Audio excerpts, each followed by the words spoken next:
Morning. Today is Saturday. We are in the local vigilance area on where last week we had weather that was a little bit warmer and showing signs of spring. You can look around and kind of draw your own conclusion that nature has decided to say otherwise this week. It's probably right now hovering around 35. It's not as cold as it could be, but it's cold enough to warrant a coat.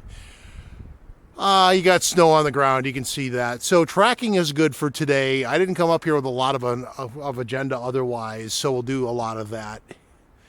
Should there be any kind of infrasonic anything going on in this area today, the wind is going to kind of be a pain in the ass with that. So we'll see if we have anything like that, we'll listen in. But we're kind of limited, so we'll focus on tracking. I've already seen some kind of, I'm going to guess raccoon-related tracks or something like that, and we'll go from there.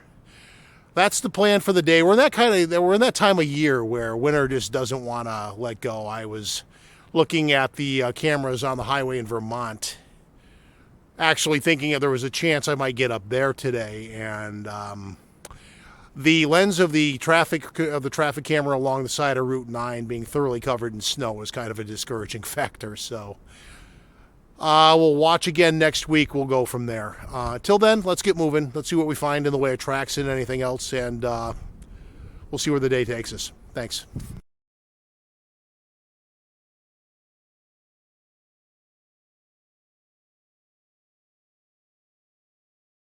There's a crack on the case of my camera. That's a bummer. I like this camera. It's easy to use. Hopefully it'll hold up over time. That being said, the weather is probably one of the things for today, because up until Tuesday of this week, at least as far as I was paying attention, it was looking like it was going to be like spring has sprung, and clearly not. So it's that time of year where winter just doesn't want to take the hint. I was thinking about warmer weather and fishing and the like, and never really done ice fishing or really been into the idea of ice fishing, so I guess I'm going to wait on that too. So, yeah. Excuse me. As far as updates in various things, there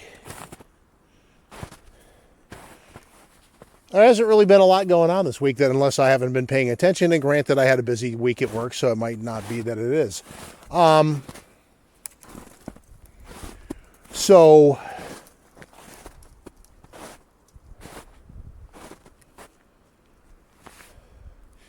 as far as tech updates and things for when we do get into warmer weather, the cyber deck for the field work that I have in mind when I start heading north is ready.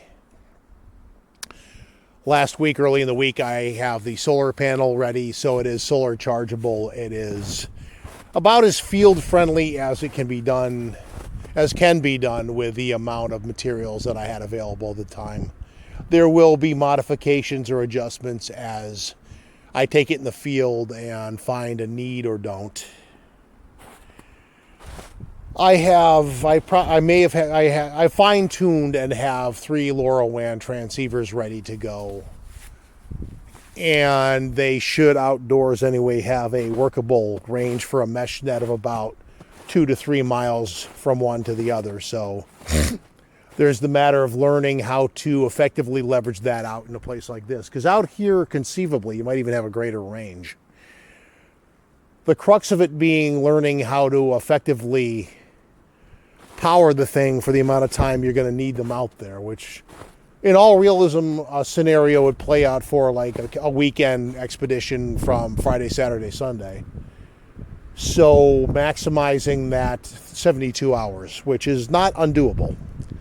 If you have a power bank hooked into a solar setup or the like, where you have enough juice overnight to carry it through, and then you can make up the difference with solar the next day. Doable with the right equipment, and that's where the troubleshooting for the early part of the summer comes into play.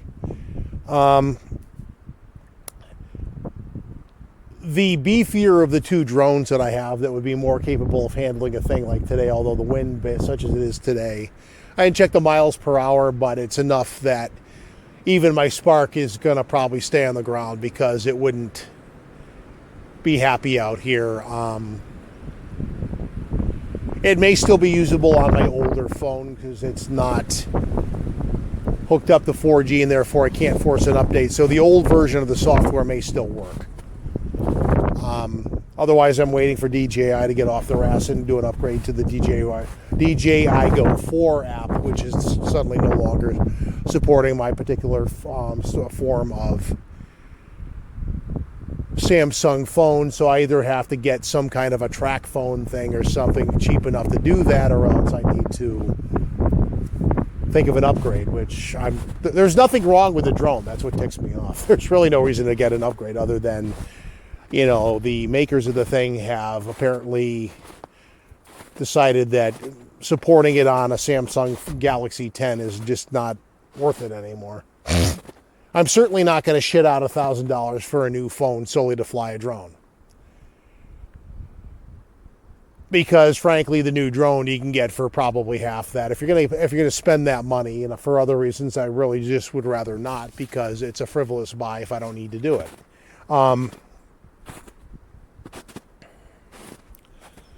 I'll sort that one out in due time, where the wind will get over itself and the Mini becomes more usable. Because most of the drones in the price class now are mini size, which means they're trying to fly under the remote ID needs of things. It's a weird time right now with the feds, because on the one hand they're getting all pissy with drones and making that a pain in the ass, but with things like LoRaWAN and certain parts of ham radio and things like that, they're loosening up a little bit. So right now the FAA is a piece of shit, and the FCC is kind of calming down a little bit. So I guess you kind of take, having worked for the Fed, you kind of take what you can get when you get it, because they're not the friendliest. Or I mean, I don't know if I'm on a federal watch list. Honestly, I don't care. I'm not plotting the doom of the government or something, so I don't really care. But I probably just got flagged just for suggesting the possibility, but I definitely do consider myself one of those.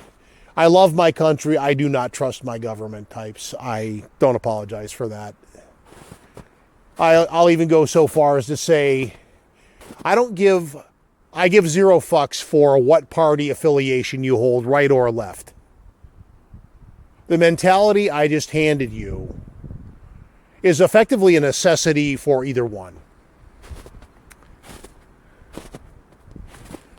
Because a lot of the enemy that is the government is the bureaucracy itself, and not the agenda of the dickhead in charge.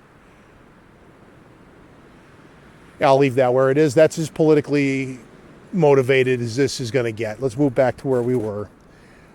I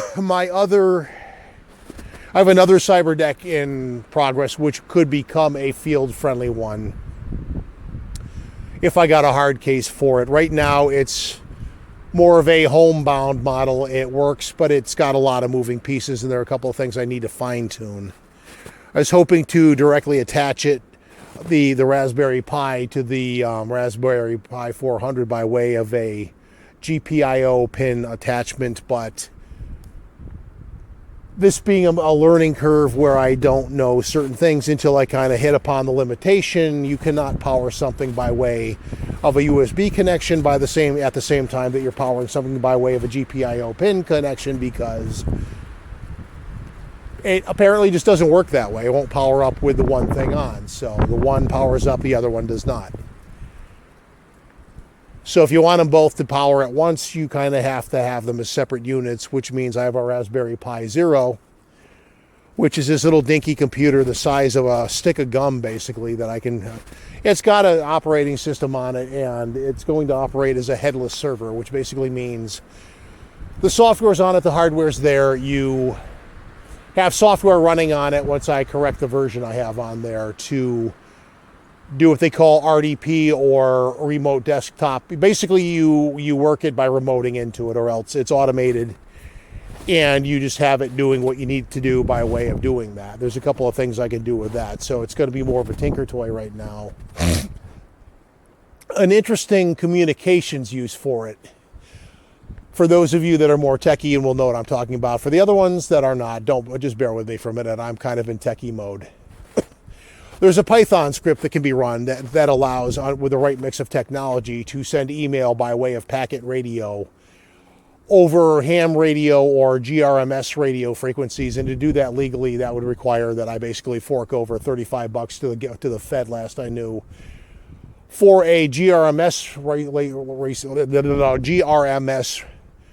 which is general something use civilian radio something, but it's both easier to use and access. It's also kind of the basis of a peeve I have with the feds over civilian radio use in the first place, because on the one hand, for ham radio, so for people that don't realize this, the difference between ham radio and GRMS radio and APRS radio and FRS radio and CB radio, and the reason I'm using all these terms is to just make the point there are all these different terms, but what you're dealing with at the core level are just a range of radio frequencies. You're not allowed to broadcast above a certain power level anyway without the FCC getting pissy with you, regardless of the classification of the frequencies you're on. But the differentials that they make in certain types of radio are completely nonsensical. Ham radio, you're required to take a test and pass the test to get a certification to get your license, and then you can go and do all the things you want. GRMS radio is effectively the same bleeping thing. You can do all the same things with it, but other than being a bunch of different frequencies, rather than take the test and get a license, you just pay the Fed $35, you get your license, move on to your day. A lot less grief. FRS radio almost uses the same frequencies as GRMS, and you can use that without any license at all and just have at it. Buy a Baofeng or equivalent freaking handheld radio on Amazon for $20. Play to your merry contentment. It's the same technology. And the government has what I'm going to basically call it for what it is, and fuck you feds if you don't like it. Different pricing schemes for different tiers of different frequencies, and the difference, I'll be damned if I know a difference. If that's my own ignorance, so be it. I'm going to take the one where I'm going to take the path of least resistance, because that's the easiest one to do, obviously. I don't need, nor I have the time or the effort or the desire to operate a ham radio base station. If I can just get out in the woods with a freaking handheld, that's fine. To make use of the features. There are smartphone apps where you can actually send text messages over whatever frequency you're using in conjunction with a handheld radio to use this technology. And then again, the license that you have or don't have dictates the frequency you do it over, basically. And I'm sure there's some regulator or some regulator guy in the government that would like to jump in here and, oh, no, you have to do all fuck you. That's my response, fuck you. I will go to the great and mighty Google, and I will find the one that requires the least grief of me to do what I want to do. And I'll use that one, and you can go and shut up and go push paper and do whatever the hell you do in the Fed.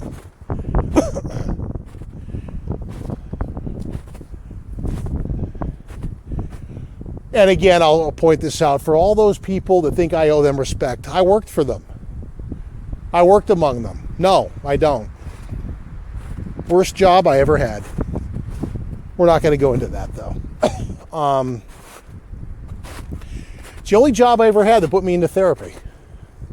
We'll leave that there. Draw your own conclusions. So, that is the technical upgrade and some related rants along with it. Not happy with the cold, windy day. But until I have the technology to make a workable weather machine or such out of James Bond related lore, I don't know what to tell you. The sun's coming out at least, so it's getting a little warmer. Could use a little vitamin D. So in relation to the community itself, a friend of mine, Sean Forker, is... Sorry, Sean, I'm not going to refer to your nickname. I don't do that. Sean Forker is heading out with some folks to do an expedition this weekend. I think it's the one in Pennsylvania, if it's the right one, and I'll wish you luck. There are certain people you're with that I have a limited amount of regard for. The one person you mentioned in your Facebook post today, I don't agree with some of what they do, but I've never met the guy and probably don't really have any personal animosity towards him.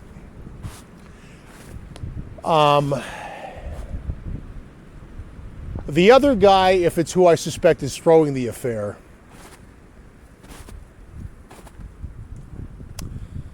I'll cryptically comment that choices were made. And choices have with them consequences if they care. If they don't, I don't either, so whatever. Fuck you too. Which leads me into a side rant of the nature of the Bigfoot community. If you ever wondered why it's so dysfunctional, have you seen that part of it? Well, first off, if you have not seen that part of it, keep doing what you're doing. You're doing something right. It's like the time of your life when you're in middle school and you're dealing with the clique mechanism, the clique social mechanism among people that age. And there's a very healthy mental equivalent to that in Bigfooting. You can call them schools of thought, you can call them factions, you can call them whatever, they're cliques. And a social construct that likes to call itself, I'm getting all Jane Goodall on you now, that likes to call itself a community. It has always been, and probably always will be doomed to be, at least on some level, a way too competitive series of mudslinging sand piles. Each one with its petty little dictator. Your Matthew Johnson, your Steven Strufert, your whoever. Just throw out the two opposing ideological extremes of polar opposites. One guy being the allegedly agnostic, critical thinker when he's actually a scoffdick and a bit of a troll who should better look after his physical health. Did I say that? Or Matt Johnson, who is a person with some very real mental health issues, who, number one, shouldn't be in the profession he's in, and number two, is basically running a destructive cult wrapped around his own little fantasy world that he stole from L. Ron Hubbard. There, I said that too. Damn.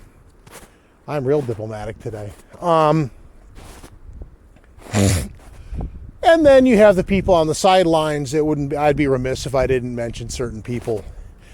The people that are either grifting or have a very esoteric state of belief that are looking for a grift in the form of another of my favorite and local to my relatively regional neighborhood, and that is Christopher Noel, the guy selling his book on UAPs and anti-gravity and the afterlife and how these three things connect. If you want to waste the money and read his nonsensical rantings on this, I'll just point out this is a guy who wrote a book that was like somewhere in the neighborhood of 120 pages on the various bits of deadfall in the woods, and then offers no conjecture as to what kind of Bigfoot-related information they convey, because quite honestly, he doesn't fucking know. He made the shit up. But, you know, that's my thought. But these are the people in... Did I just see something large move over there? Because just as easily as I could have, it could have been like, this is where your imagination can play with you too. Let's go over and look. That's how you find out. In my own experience, 12 times out of 10, you walk over there, you're going to find nothing. You'll find what looked like it moved. And then you have that one weird ass time out of the bogus math I just gave you, where something jumps up and runs off, and you're standing there with your mouth hung open with that kind of a freaking speech impediment because you just encountered something and you don't know what the hell it is. That's why we're going to look. It's also when I get aggravated in people in certain groups where they pretend to be scientific and yet deer tracks. They're pointing out stick structures, and they're like, ooh, it's a fresh tree, though. Yeah. And New England has an issue with ash borers that eat out the freaking pulpy part, and trees die looking like they're completely living when they've been eaten from the inside out and die very quickly. What's your point? Yours is blind conjecture based on internet nonsense. Mine is based on this pesky thing called science. That's why I took the damn forestry class, so I know shit like that. This is going to probably prove to be a nothing burger, but let's have a look anyway. Actually, you know what? I do have a bit of gossip from the interwebs. And this does come from the coalition. So it was brought to my attention the other week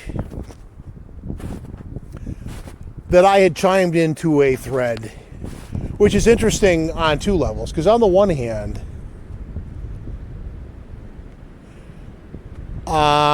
with their proprietor and I not seeing eye to eye anytime recently, I don't believe that I'm there as an allowed participant, so there's that. But there's a person there who, aside from being a hoaxing piece of shit and literally the epitome of a guy called Poindexter, if you look at his picture,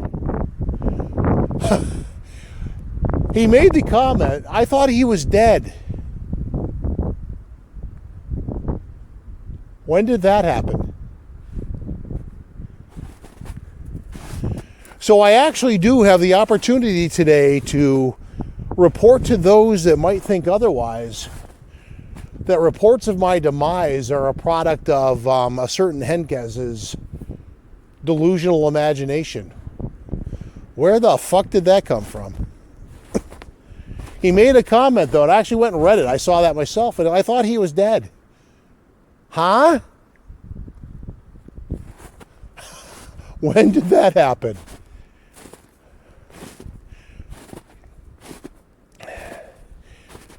Is a little Poindexter-esque troll from freaking Washington basically putting out hits on me or something? Did you whack the wrong guy? There are two Mike Humphreys in Bigfooting. Did you kill some guy down south in my name? I hope you didn't. That might give you legal troubles. But this is the same guy that hoaxed saying that Bigfoot can get COVID, and he saw one die or some shit. And then later confessed that he hoaxed on top of everything else, and yet the coalition still gives him the time of day. That's interesting in its own right.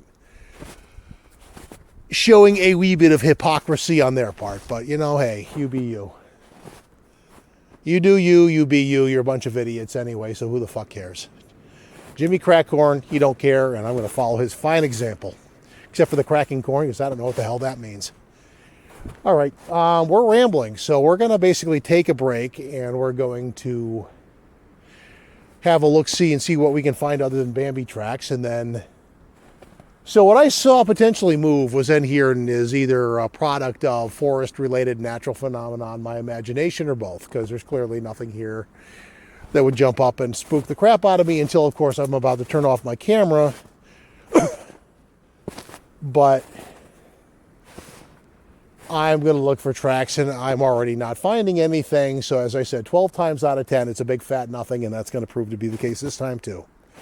We're going to take a segment break. We'll be back in a bit, as I think I'm rambling too much at this point. We'll be back. And we're back. So for an update, I have pictures of our tracking expedition so far has turned up Bambi and what is very likely a gray squirrel from the size and shape of the tracks.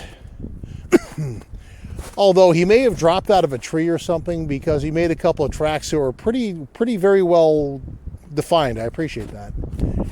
Make identifying the maker easy. And here, maybe the same string, but you have more deer tracks. Seems to be all we have today. Some days you'll get into more interesting things, and I may yet hit them because I'm not out of the woods yet, but I mean that on kind of a few levels, but with a little bit of a bump kind of thing. We in the past in here have come across the tracks of a smaller black bear. They're around. Today might be a little chilly for them. You never know. odd moose tracks. I haven't seen sign of moose yet today, but they're around too. We don't have a lot of them in Connecticut, but they're around. This area up here in the north part of the state definitely does have them, though. Interesting video from Facebook in the shorts department that was dealing with a moose, though. That is a good little hint based on forestry and related subjects. You had a moose hanging out in the general vicinity of a couple of hikers, grazing on something, and then it stopped. If you don't know the signs to look for, it didn't look like much until on the very hump on its back, the fur stood up. In that moment, you need to back the fuck away and stop filming because it's had enough of you and it's about to charge. Little hint there. Never been in that situation, but I've seen it happen where you know the signs if you have video of it. When you see the back hump hair stand up and it just kind of like doesn't look away from you, it's time to give that bullwinkle some space, because he's not feeling friendly. I've seen a bunch of videos where you have idiotic people getting way too close and presuming that the big funny looking moose wants to be your friend, when in fact you're probably wrong. So if you see the beaver lodge out there, I got a shot of that with some fresh snow on it. It's interesting how you have snow up here, but you don't have a lot down there, because while we do have a fresh coat of it, it's so wet out there, the snow doesn't really have a chance to stick because the water absorbs it. Because it hasn't been so cold that the water has an ice layer on it. Although if you fell in there, you'll know it's cold. Don't kid yourself, but it's not. And these tracks right here, mine, we're kind of finishing a big loop around as I share my thoughts at a kind of big, weird, funky looking tree. I'm going to get a photo of that. We're going to take a quick break because you have a decent photographic mise-en-scène. And we're back again. I got some pictures. Back in a second. We're kind of taking a different tack to go up a certain area here to look for some tracks. Of course, I don't see butt kiss now, but oh well.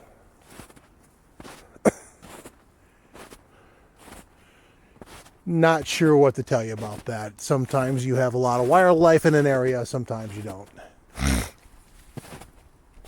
But anyway,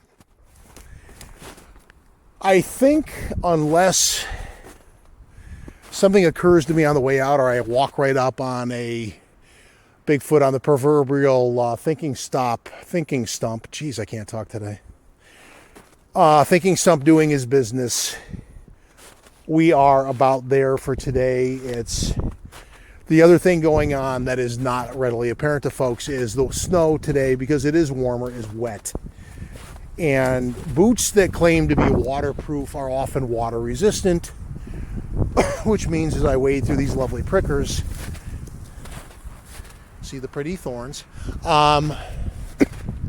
that my feet are getting wet and therefore cold. So rather than do a whole frostbite thing out here, why can't I get out of these goddamn prickers? That whole thing is like New England thorn bushes that we're known for. And here I am, ow, bastard. Speak of the devil. My hunting pants are fairly thick, but not completely immune to the effects of these little things. Yay. Bigfoot did not do that. The wind did. You're welcome. On a completely unrelated note, although I've never heard anyone make this particular claim, but there's a good example too. That big gnarly burl right there, Bigfoot did not do that with freaking magical powers either. So before Chris Noel even makes an attempt in that direction, no, he did not. Just worry about, anti-gravity in the afterlife, Chris. You're onto a weird theory I know nothing about, and I'm probably better for it, but whatever. You're a weird little man, dude. So before we ramble our way into a lawsuit from him or similar,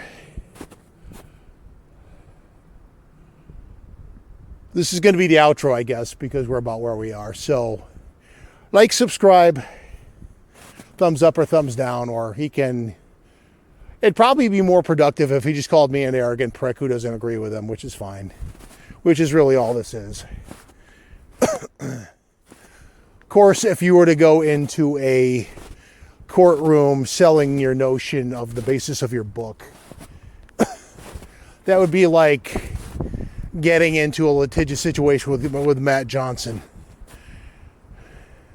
Because basically in that moment, it's going to basically be, yeah, but Your Honor, did you read his book?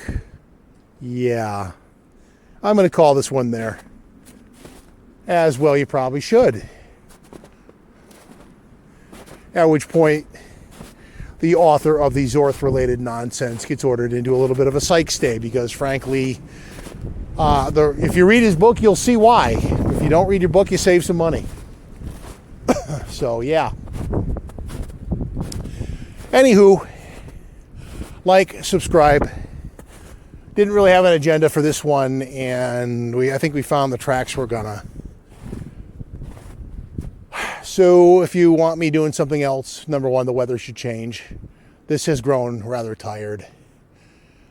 The cold, wet snow of late March into early April. Not my fave, but till we get into June, oh well. We'll catch you next time, and we'll see you. Bye.